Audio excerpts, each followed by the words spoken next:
Alrighty then.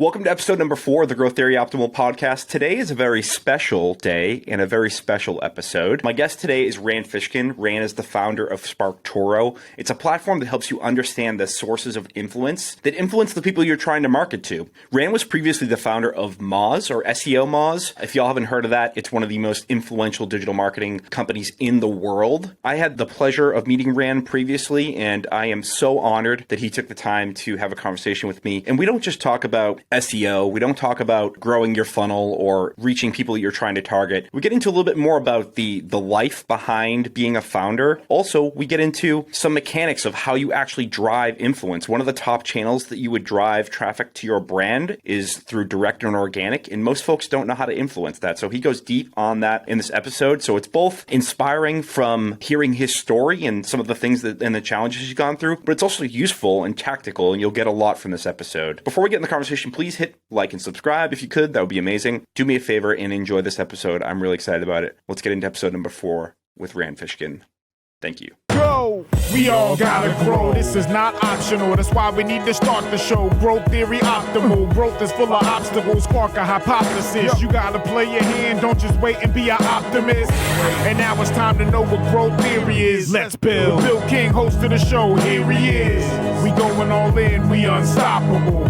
Check it out. This is Growth Theory Optimal. You're checking out the Growth Theory Optimal podcast with your host, Bill King. It is Friday afternoon.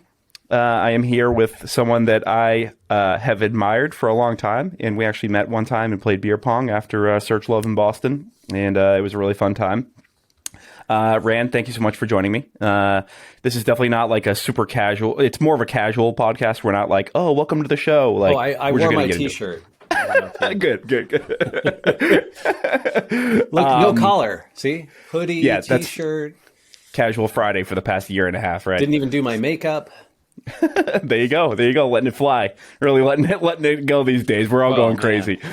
This is actually the most collared shirt. I haven't worn that in like a year and a half either. So we're trying to bring it. Looks like you're on the Italian Riviera. So thanks, appreciate that. All right. So how's your week going? You doing good? Pretty good. It's been a little weird. I don't know, old stuff from the past coming up, right, with the Moz thing. And then, just trying to like stay focused on SparkToro and then also deal with like a whole bunch of other new things coming around. Pandemic ending a little bit, not ending, but Seattle is like, I think 75% vaccinated. So our case rate is plummeting, which is exciting. And we went out to some restaurants and sat indoors. Kind of great. Yeah. Have you guys been staying in pretty much the whole time? Or are you still hunkering down a bit? Yeah, we were pretty much, 17 months or whatever. We just really didn't leave the house or our backyard. And that was a little tough. I mean, granted, we definitely had it easier than most. But yeah, it's been kind of cool the last few weeks, kind of lifting slowly. We're taking a flight next week to go see some of Geraldine's family, her aunt. Good. California, who's kind of sick, and we're not sure how many years we're going to get left with her. So going to try and make the most of the time. All right. Well, that's an important life lesson in general, is to be present whenever you have opportunities. I'm going through the same thing. My grandmother's getting up there in years, and we have to bring her to her Parkinson's appointments and everything else. And, like she's giving me the talk, like she's sitting you down and telling you about those things. And it's like, when you've grown up with, you've been around these people for years and you spend time with them, and that like kind of moment happens, it's kind of crazy to think about it, but you just have to remember that all of our time is limited here, and like we just have to enjoy every moment. So I appreciate the fact that you're taking a few moments out of your incredibly busy day to come here and talk about random things. My pleasure. And I mean, I think this stuff, right? This is like the big stuff because my grandmother died during the pandemic. We didn't really get to see her kind of the last 9 months that she was alive. Like we'd go by their care facility that she and my grandfather were living in, and we could like wave from outside the window and call them on the phone. But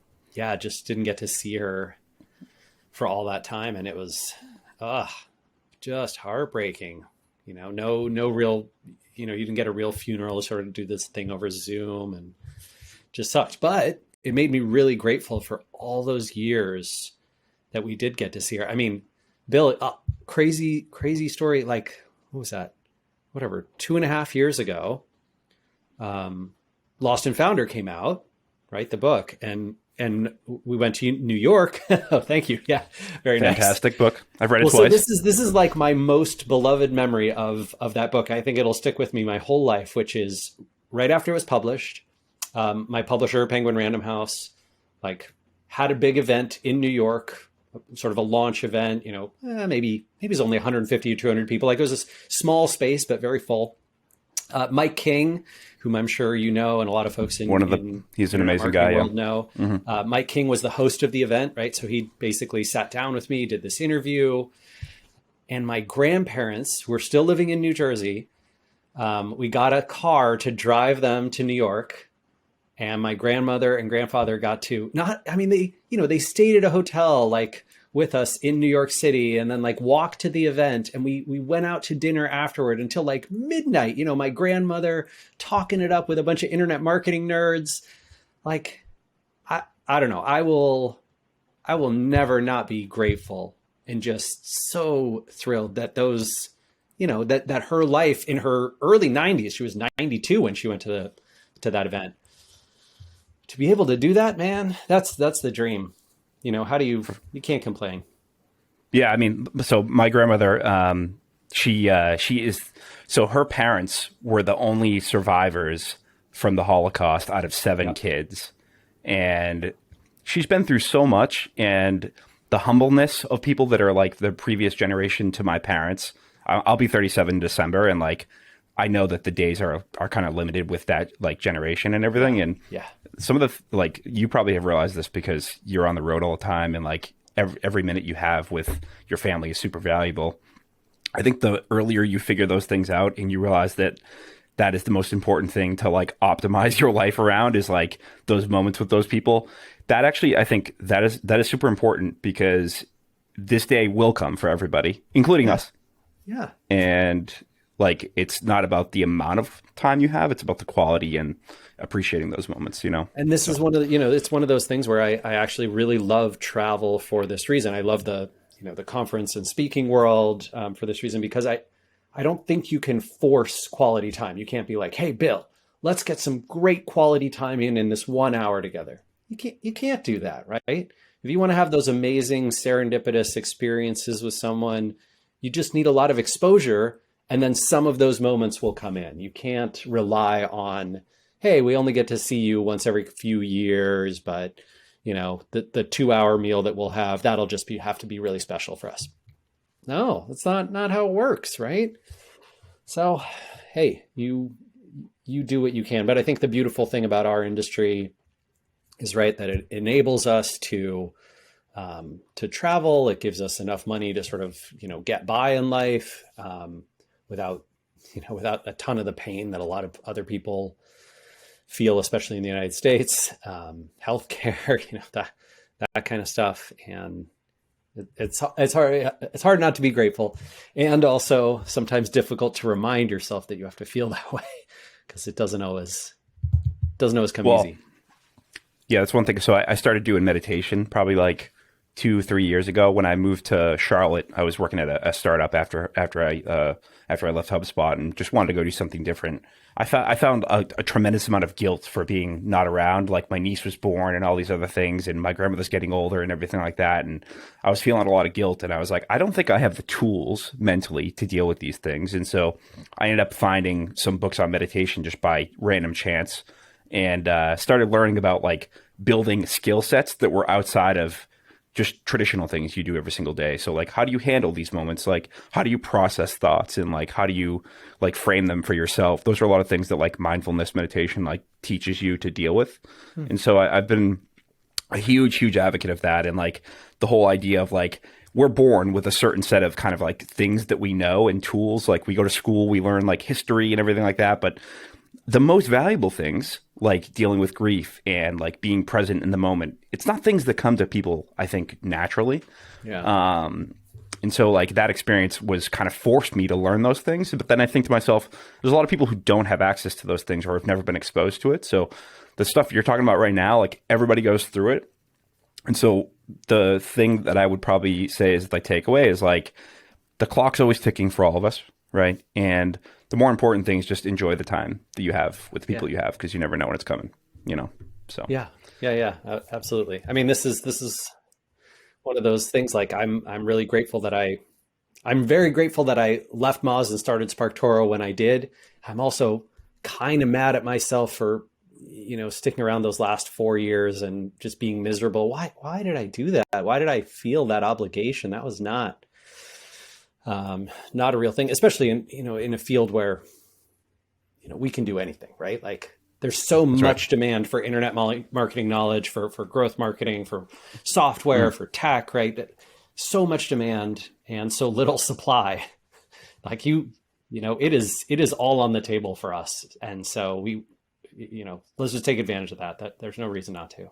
The other thing too, like being on social media and like, building like a brand and everything, that comes with a cost too, because you're like trapped in this algorithm cycle of like always trying to be relevant and this and that. And I'm sure you're laughing because you can relate to it, but it's like training, right? Like Facebook, Twitter, LinkedIn, Instagram, they train you algorithmically what to do and what not to do and how to behave and how not to behave. And then they reward you with those little dopamine shots of likes and visibility and views and all that. And then you think you got to create more. The New York Times actually had a really good piece yesterday, the day before, about TikTok creators and how they're like burning out and just feeling this incredible pain from trying to create content every day, and how the TikTok algorithm, will basically feature people and then unfeature them, and they'll be a star one day and completely irrelevant the next. Sounds brutal, man. I mean, I took a step out of the normal playbook I usually do when I email people just to chat. And I was like, hey, Rand, I would love to use this moment because I'm sure people are going to listen. But my own father was an engineer, started his own company, struggled with mental health and stuff like that. And so like whenever I talk to people, founders working in the Boston startup scene or just around in general, I have a tremendous amount of empathy, because the cost that it requires for you to be a successful founder, sometimes when you look at backwards, you're like, was that actually worth the cost for me to actually go do that? Like, a lot of people don't want to talk about that, right? They just want to see the big people who like have the yacht and the exit, but like 99% of people don't make it that way. And so I'm just say thank you for like sharing that like off air like second, because I was like, I would love to just like have a real conversation with people who like have been through these things, and just like be kind to people. Like, like not this world is not about like growing businesses and everything else. It's like these things we're talking about right now is the most important thing. So, I mean, I think the frustrating part, I agree with you, but also I recognize that for so many people, I think the United States is a unique situation because of the lack of social safety net here, that they don't have a choice, right? Like there's no, oh yeah, I should prioritize whatever, my friends and my family and my mental health. It's like, I got to get up and hustle every day, because dear God, this late stage capitalism will beat the crap out of me and everyone I love if I don't make it. And that is, I have a real problem with that. I think there's sort of these two divergent philosophies that emerge from that. One of those is, hey, I had to work really hard, so you should have to work really hard. And if you don't work hard, you don't deserve the rewards of capitalism. And I hate that philosophy, right? Like, man, the journey was hard for me, so how do I make it easier for you? That's the philosophy that resonates with me. I don't want to pull the ladder up after me. I want to throw down more ladders. I want to build stairs. I want to build an elevator. Like, let's lift more people up. Let's put let's make the bottom less painful. It's crap. I don't know. I hate this idea that we value people based on how hard they work or how valuable their work is. Yep. Screw that. That's not what we need.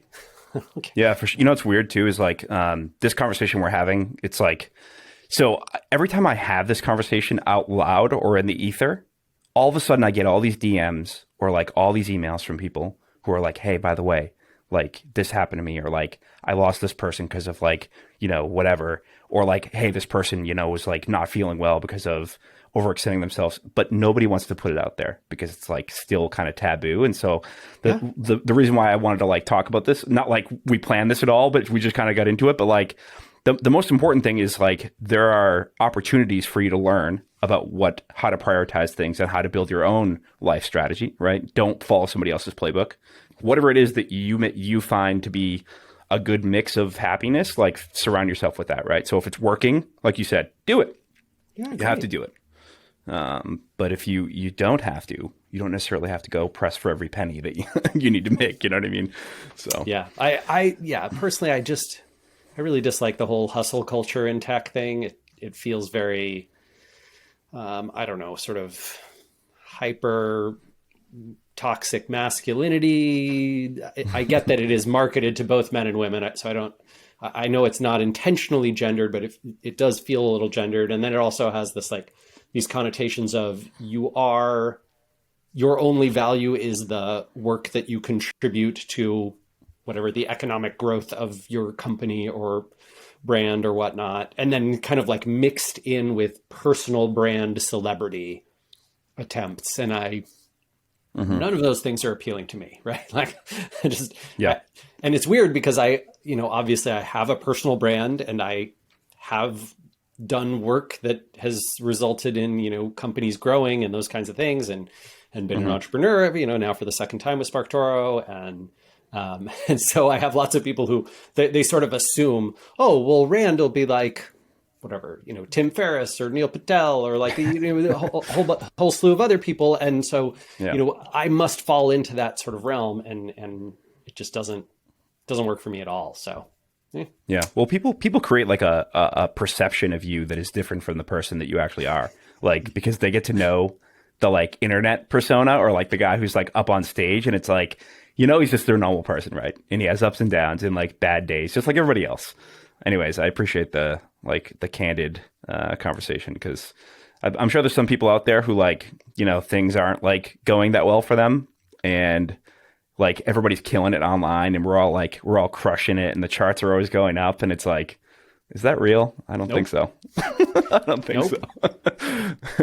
Yeah. I mean, this is one of the oddities of sort of the venture capital meets tech startup world is that there's this, the entire structure of venture capital, right, is basically a big tax dodge so that you can get capital gains, long-term capital gains on all your investments.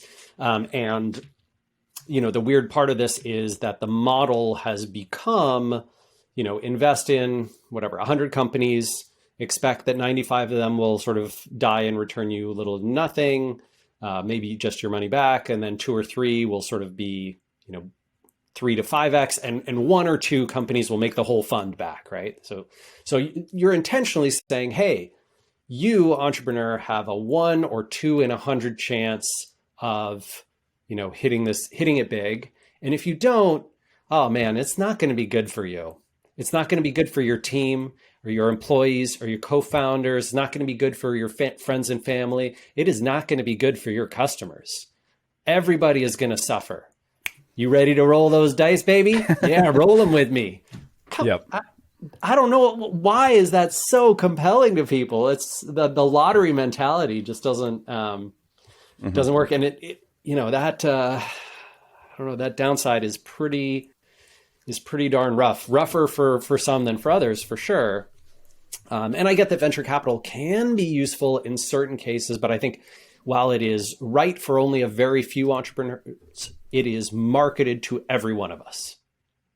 That philosophy is marketed to all of us as the way. And there's this really awful sort of underlying culture in tech and marketing and, sort of all the worlds that overlap with the idea that if you don't try to do that, if you're not trying to be the next HubSpot, Salesforce, Google, Amazon, whatever, you are a pejorative intended lifestyle entrepreneur. Right. And oh man, they crap on lifestyle businesses and lifestyle entrepreneurs. Like, "Oh, you cute little adorable dummy. I guess you don't have what it takes to play with the big kids. You stay in your little sandbox. You let us know when you're ready to do something real."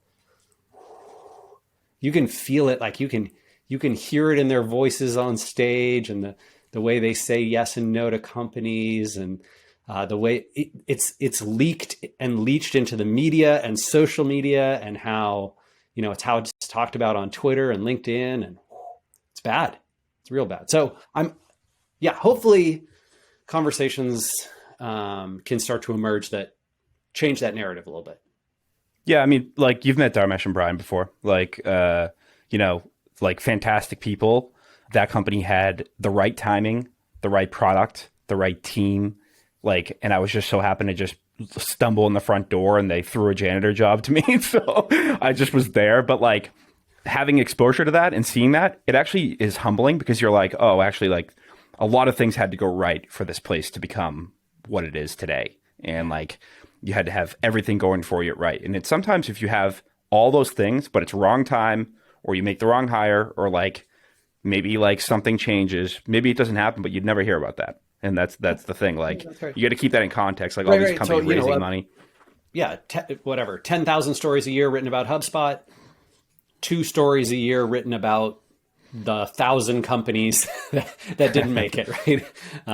The 10,000 companies that didn't make it, which, it's fine. I like Dharmesh and Brian a lot. I think those guys are great. I think that they are some of the best of, that sort of classic venture-backed success story, gone public, all that kind of stuff. I know the guys from like SimilarWeb pretty well, and I like those guys too. I think they're solid, and they have a good playbook and those kinds of things.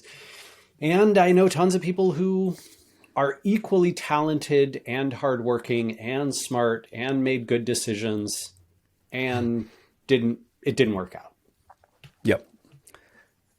I actually, so I started my career actually playing poker. Like, that was my thing. And no kidding. Exact same thing. You would meet some players who were insanely talented, mathematical wizards, but they just couldn't control the emotional side of their, like, side of the business side of things. Like, they wanted to play against the toughest players to prove that they were like the best or whatever. And then, you had these other players who were like, they kind of assumed that they didn't know anything, and they actually were more successful. And there's always these weird things at play that you never think about until afterwards, right? I mean, it feels to me like, I remember Moz back in its I guess sort of the middle years of growth, the last few years that I was CEO, had an employee who was competed in all the world strongmen competitions, right? So he's this giant guy, 6'7", 320 odd pounds, just absolutely massive. Had a giant tub of peanut butter on his desk because he had to consume enough calories every day just to maintain weight and muscle mass and all these kinds of things, right? So it's just, fascinating example of biology and anatomy. But also, I remember a conversation with him where I was like, oh yeah, people probably never mess with you. And he was like, are you kidding? No. Anywhere I go, there's somebody who wants to fight me. Yeah. And they just see me and they're like, I need to fight you. You're the biggest, person, human being around, and, your arms look like tree trunks. And so I must fight you. And it was just, he was like, it's kind of exhausting. I try not to go out very much because of this problem. And I just thought, wow, what a strange mental model some human beings must have, right? Because first of all, you're on startup number 2, which is like, first of all, that's a feat that most people don't get to. And not only are you starting your second company, it's rather successful, and you've like been able to build a product that I think the market certainly understands and needs. The second one, yes. I'm not sure about the first one. Fair enough. Shot. So, like, tell everybody about like how did SparkToro start?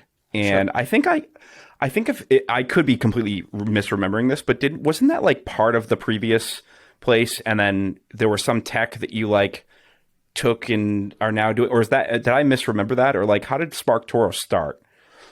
No, SparkToro has no overlap with my previous company. And it did not, was not born out of that. I mean, I guess you could say, oh, my later experiences at Moz kind of around like realizing that search was just becoming an incredibly competitive channel, and that many brands that had been successful in search were successful mostly because they built up demand for their brand through other people's audiences, through whatever, PR, through brand building, brand marketing, as opposed to through search.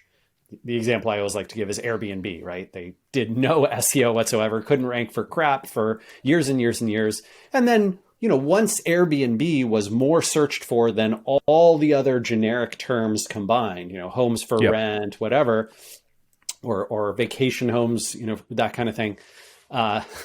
Then they decided to make some SEO investments maybe 3-4 years ago. And now today, they rank number one for everything because Airbnb is the dominant brand. And so as I was observing this sort of pattern over and over again, and then working and trying to help some companies who basically had products and services that people did not search for, or that search was not the right way to acquire customers, I realized that there's this huge problem around finding the sources of influence that reach your audience.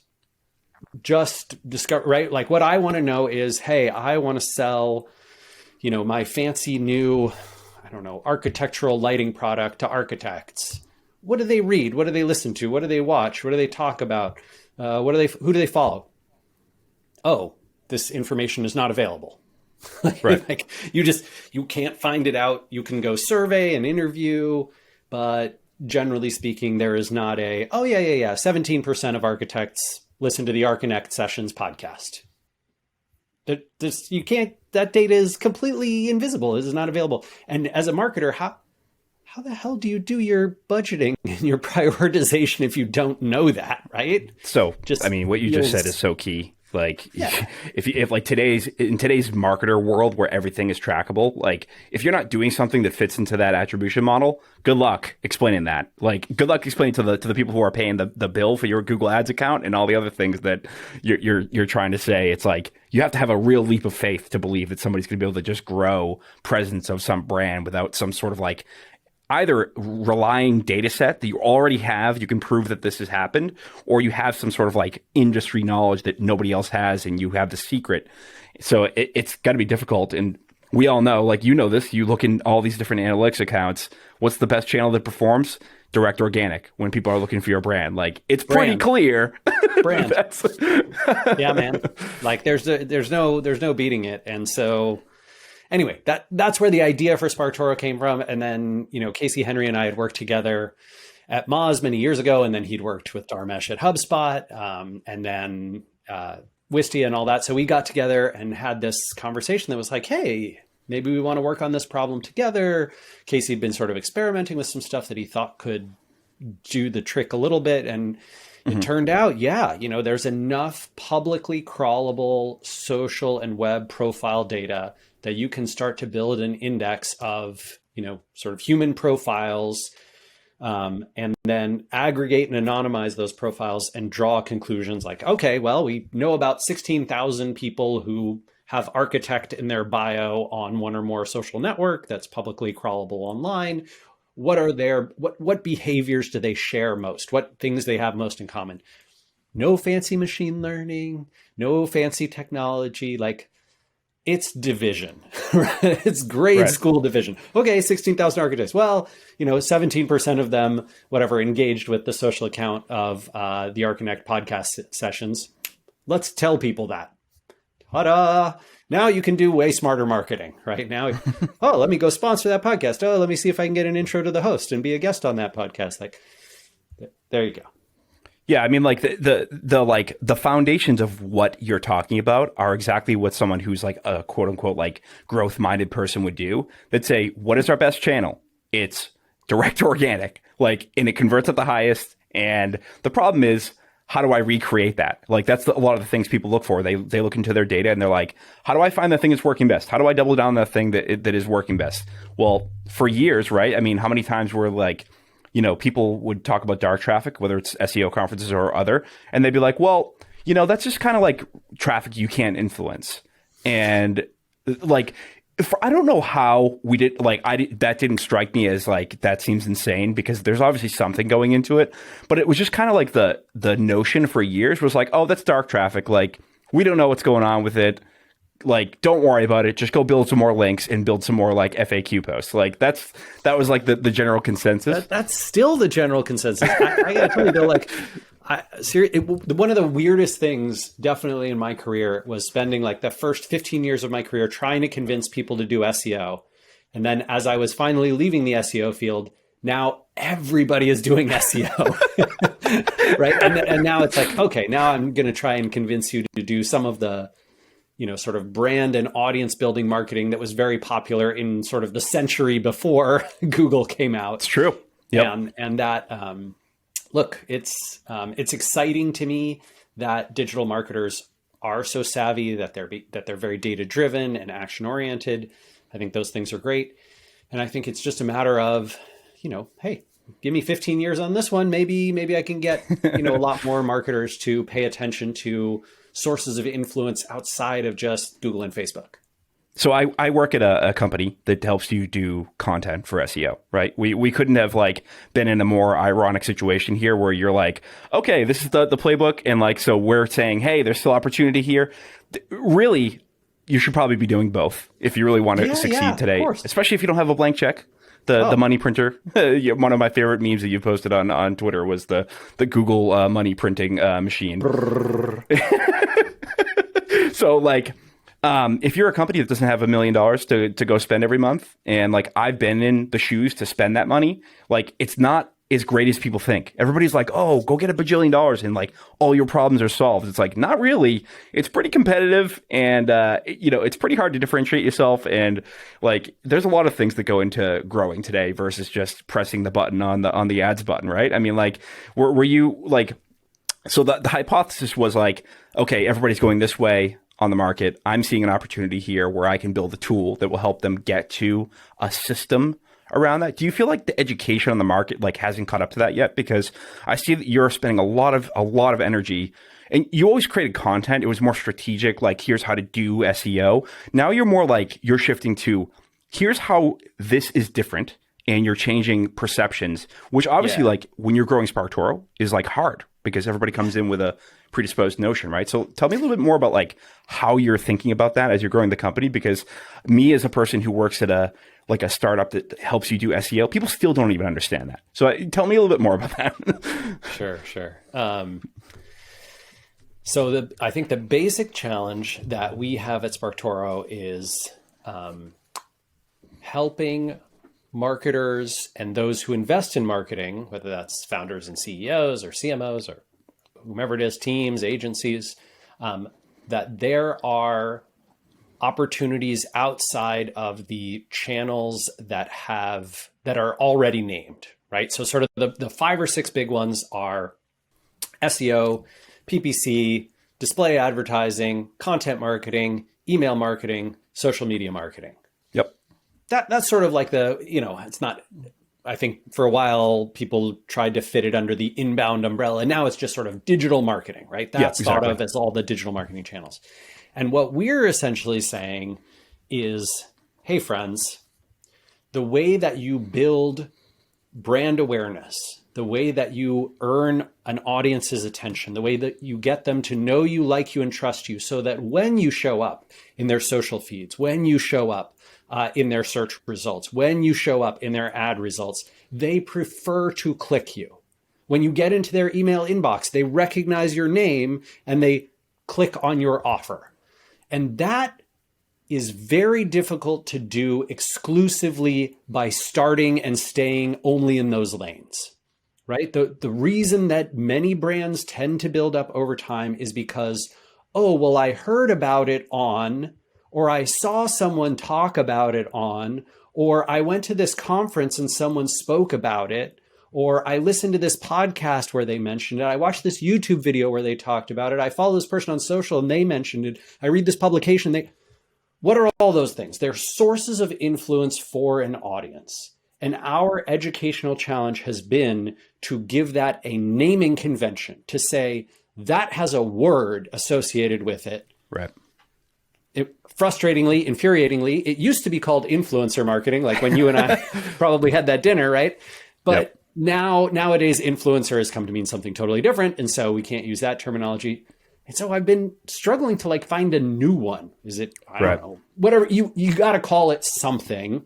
Yep. I was just there for conversational marketing. And now we're trying to figure out what this next thing is. I think when people hear conversational, they think of back and forth chat type of thing. They rarely think of, I should sponsor that podcast, or I should submit a guest editorial to the Washington Post's, this section that my audience reads, whatever it is.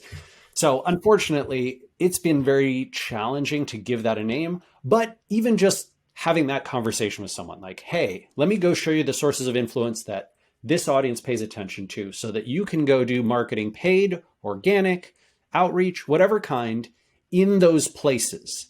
It's not about caring whether they give you a link or whether they send you direct traffic or whether you can attribute that traffic.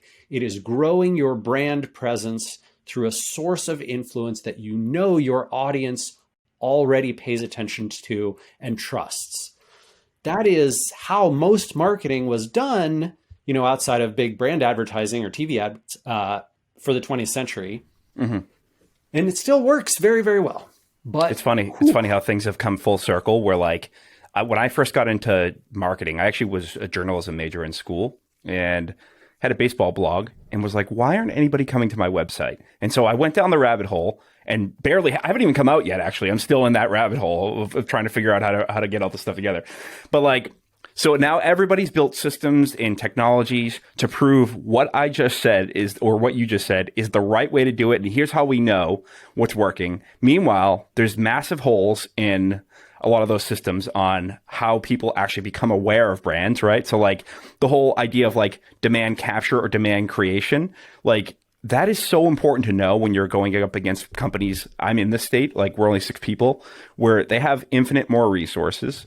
And so the question is, do I just get the same attribution model and do I just try to pick one or pick my, SEO or PPC, which is insane to think about and for prices for us. So you can do that, or you can do other things that maybe is completely undiscovered or being underinvested in.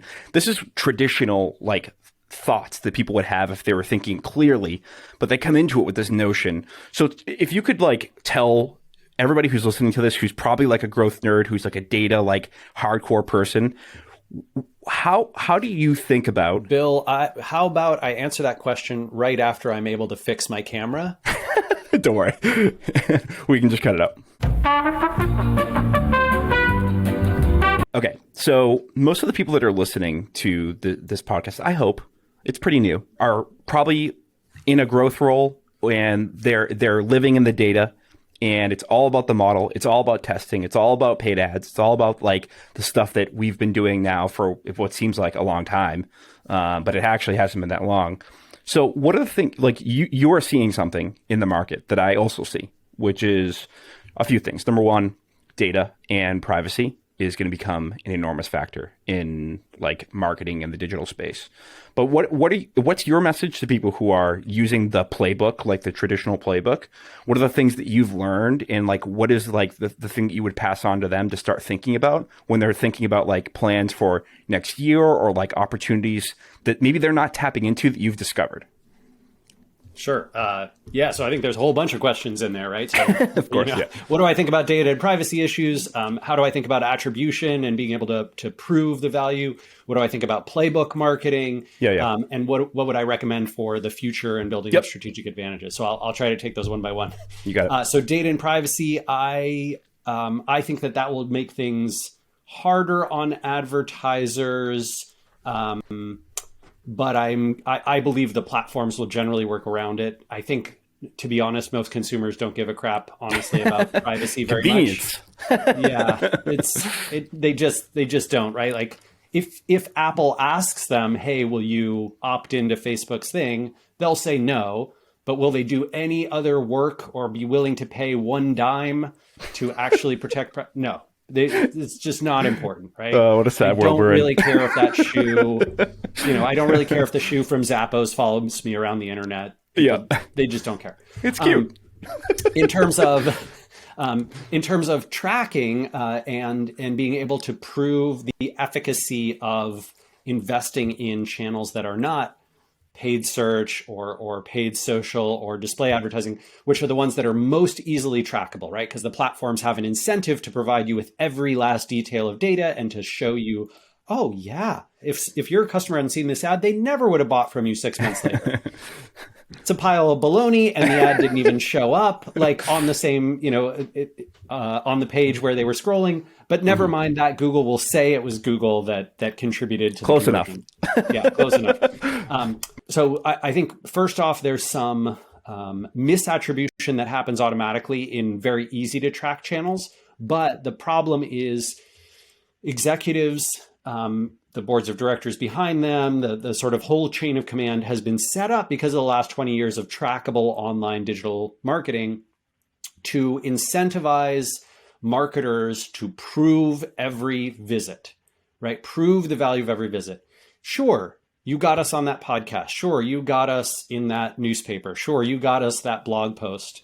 But what did it do for us? Yes. And I've been in that seat. Yep.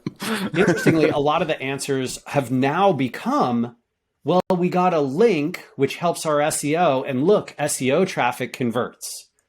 That's become the answer. Which you got to respect. I mean, that's some real high class BS, like if you're going to, I mean, technically some of it is a little bit true, right? So there is a kernel of truth to it. But also the podcast and the conference that you went to and the networking that you've done and the relationships that you've built and the webinar that you hosted and all these things that have untrackable, you can't see the visits, we don't know they were there, those also contributed. The only advice I have for people in that world is to do what classic advertisers have done throughout history, which is essentially to A/B test via time series or geography.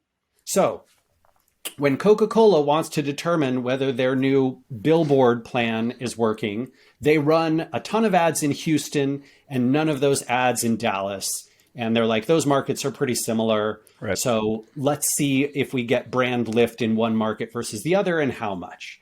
And you can do this by investing time series wise, like, hey, we're going to do a whole bunch of podcast marketing, webinar marketing, YouTube marketing. We're going to do a bunch of reaching out to social media sources of influence. We're going to do a whole bunch of guest contributions. And we're going to see whether branded search traffic, direct traffic, type in, go up. Email subscriptions, do they go up? Coverage, does it go up? Or does it stay flat, go down, whatever, right? That is how you can test that. You can do it geographically as well, right? So, some folks will be like, hey, let's test doing a bunch of podcasts in Canada. Hey, look at our Canadian traffic. Holy crap. This works. Let's go do it in the States, that kind of thing. So those are ways that you can prove that. If you really need to, I also recommend to marketers that they try and show that their competitors are winning with it. Like, hey, competitor X did a bunch of this type of marketing. They did a bunch of guest contributions. Look at their branded search traffic in Google Trends. You see these spikes? These were the days that they were featured. These are the days they contributed this live stream, joined this Twitter chat, posted this thing on LinkedIn, contributed to this podcast, whatever. Boom, boom, boom, boom, boom. If it worked for them, it can work for us. A lot of people, a lot of executives in particular, are convinced by competitive examples. And then your last question is around strategy for the long term.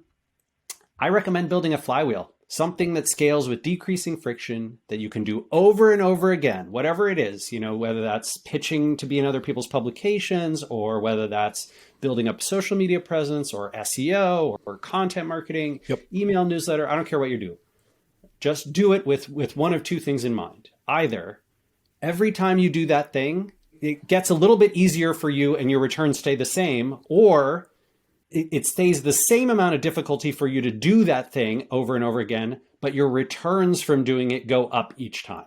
So blogging is usually, blogging and content creation, it's just as hard to produce a new blog post every time, usually, right? It's just as hard to produce a new podcast episode. And yet the return can go up again and again and again.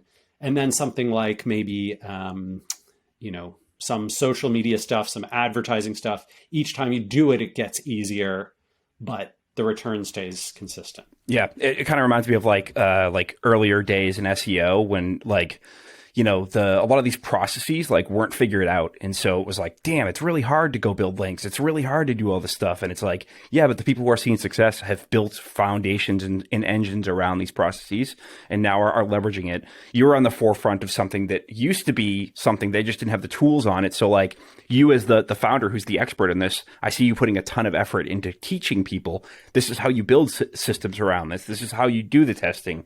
You're kind of re-educating people on some playbooks that kind of got lost for a lot of years because they used to just fit into these predisposed notions, right? So it's pretty interesting that you've found this kind of rediscovery of something that it seems obvious, but nobody has actually built a system and an engine around it. And so I think it's awesome because you not only is it supporting creators, I want to see more individual people who are out there creating content and can support it.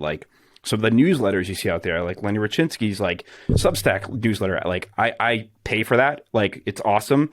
And getting access to that is an incredibly valuable thing. But in order to do that, people just kind of don't know how to do it.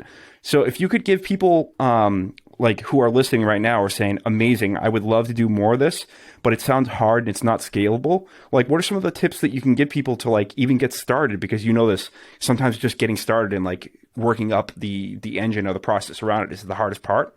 What are some of the things you would give people advice to put some systems around this if they wanted to try it? So first off, it is hard to do. And that is why it's a competitive advantage. Exactly. Right? Yep. If it were as easy to invest in as throw money at Facebook, throw money at Google, everyone would do it. And the ROI, the return on investment for those who do it well would be lower, right? And the return on investment for a lot of people would be middling or non-existent. So the way that I recommend it is essentially to find 1, 2, 3 things that you are good at, where you provide unique value, where you have passion and interest, where your customers actually are.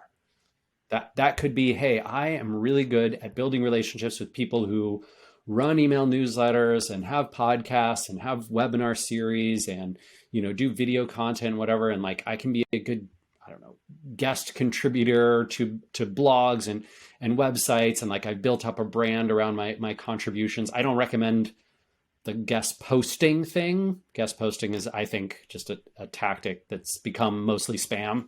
Yep. But if you can become a known brand and a writer who is a consistent, regular guest contributor to many publications of note, that works pretty darn well. I would recommend finding those elements for yourself. And then you essentially want to go discover your audience's sources of interest, right? And engagement. So that usually falls into one of just a few categories. It is podcasts and YouTube, right? So sort of video and audio. It might not be YouTube. Maybe it's Vimeo. Maybe they have their own Wistia channel, whatever. Webinars and events, that could be online or starting to come back, conferences and events series. It could be social media sources. So they follow a lot of these people on Twitter, LinkedIn, Facebook, Instagram, Reddit, whatever it is. It could be publications, online publications like blogs and news websites and industry sources of influence, niche industry sources of influence. That's kind of it, right? Those tend to be the big ones. Sometimes there's a few other interesting and unique ones. Email newsletters are starting to get interesting for sure. So I think that's a place to play. But you go find which ones your audience pays attention to. This is obviously what SparkToro does, so I'm a little biased in telling you this, but SparkToro isn't the only place where you can figure this out. You can survey your audience, you can interview them, You can look at the sources that have sent you traffic. You could go take those sources that sent you good traffic and plug them into SimilarWeb and see, who else sent you, who else visits those websites, and what other sites they visit, and start to go figure it out from that. You could certainly just start doing broad searches in these sectors, like, I'm just going to look for all the podcasts that mention architecture, and let me see which ones have a lot of reviews and subscribers. And then you build a list of those publications and you start practicing, right? I would start practicing with sort of the middle to long tail. I wouldn't go after the podcast that has 1 million subscribers. I'd go after the one who has like 100. I wouldn't go after the webinar that's going to get 10,000 people. I'd go after the webinar that's going to get 50, right? And then you start pitching and refining and getting good. You start building up your sample repository of like guest appearances and contributions, or you play the ad game, right? You can go directly to podcasts and webinars and events and email newsletters and et cetera, et cetera, et cetera, and sponsor them. So if organic contributions are not for you, guess what? You can work around Facebook and Google's ad duopoly and go direct with your dollars too. And then you try and measure the impact. Hey, this email newsletter came out. Did we get a lift in branded search? Did that lift in branded search continue? For how long? How many people who came via that lift in branded search eventually converted? We can't measure it perfectly, but we can do a reasonable job, right? We captured some of their email addresses. We looked at that audience cohort over the next 12 months. Okay, what if we do more of them? If we do more of them, do we get more of that activity? That's how you play this game. I think that's a very simple way for people to kind of like the light bulb for people who are listening to understand what exactly you mean by all this stuff, because I think a lot of people are like, how do I approach that problem? And I think you're making an easier way for people to say, okay, in order for me to influence brand, here's how I'll measure it. It's by direct brand searches increasing. Great. We have the criteria. Second is, how do I influence that KPI? You can do tests. You can do like platform hacking using SparkToro and finding what they care about.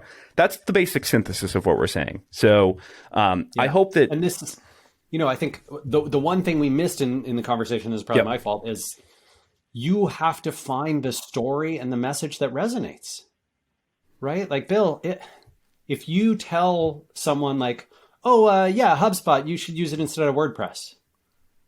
That's not the story, right? That's not how you convince someone to. What you do is you sell them on why, right? You talk about the things that resonate with your target audience, that turn them into interested customers, and then you find ways to have that conversation, paid or organic, through the places they listen to.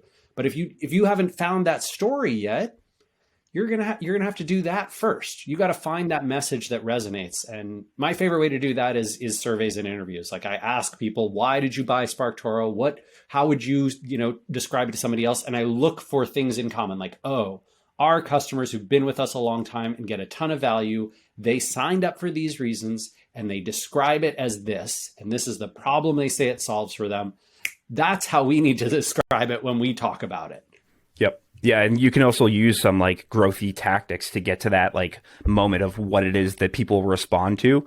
Like, you can do a light ad campaign and run an A/B test and like get to sample on a specific audience. Like, you conversion rate optimization. Yeah, exactly. You can send out emails and test out the subject, like whatever it is. All right, we're getting towards time. I know you got other things to do. If people want to take what you just said and start applying it to their business, like where is the place for them? Whether it's SparkToro, do you have like some like educational content where people can say, okay, I want to start testing this out? Like, where's the best place for them to find out that?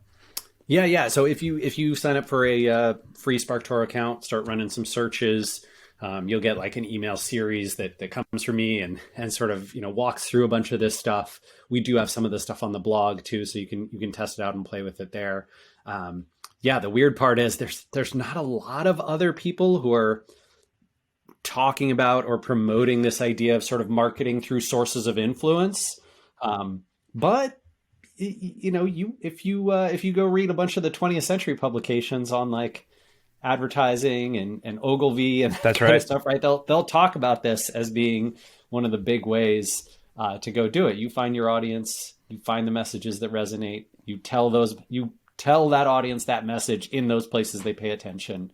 I hope that through folks like yourself and many other kind folks that we can, kind of get this message out of like, hey, maybe don't give up entirely on brand marketing because it really works. Yep. I mean, like I've seen it work at other places, but the question was like, how do you do it? That's always the big question. Like, how do you put the systems around it? I hope that everybody hears this and is pumped about it because I am, and checks out SparkToro. I just want to say thank you. We went through the whole gambit of things like about life, about like, all the crazy things. And I really appreciate it. And I hope that we have this conversation again in a year and SparkToro is $1 billion company. And even if it isn't, I know that things will be fine. Right, Rand? That is exactly right. I mean, the beautiful thing about SparkToro is it is not funded to be a unicorn, right? Slow, steady, long, profitable survival, happy customers, happy team. That's what we want to build. Yeah. And Bill, it is an honor to get to talk to you and have this conversation. I really appreciate how much transparency and authenticity you bring to these chats. It's great, man. Thank you. Cool. Of course, I appreciate it, Rand. All right, everybody. Appreciate it. We will talk to you soon. Have a good weekend. Goodbye. Take care.